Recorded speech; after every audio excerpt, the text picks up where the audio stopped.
Welcome back, fellow coders. Jared O'Leary here with BootUp. In this video, I'm going to show you how to make a letter spin in your interactive name or word project. All right, so I'm going to go with the letter W because we're going to go wee and spin around. And I want to make it so that when I click on it, it's going to turn. So we're going to say, when I click, we're going to turn. And I want to have it also play a sound, wee.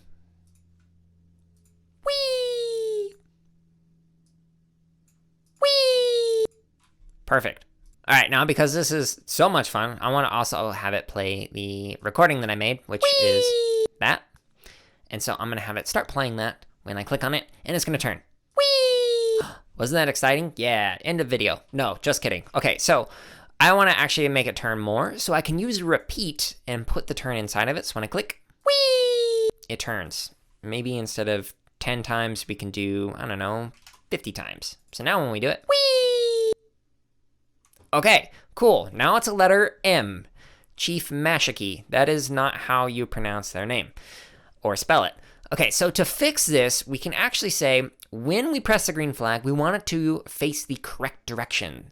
So to do that, we just have it point in direction 90, which will make it upright. So when we press the green flag, it will reset the sprite. So it's very important whenever you're using this kind of turn block that you reset to the correct starting direction, which is 90. Like this, and that way it won't mess up. Now, another cool thing that you can do, by the way, instead of just turning for a little bit, we can actually have it turn forever. So to do that, you just add a forever block, and now, whee!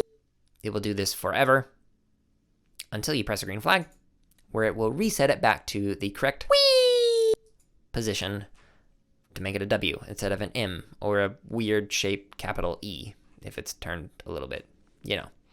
Cool, so that's how you can make a letter spin in your interactive name or word project. There are, however, many other motion blocks that you can use, so make sure you try those out and experiment with them in your particular project. Thank you so much for watching this video.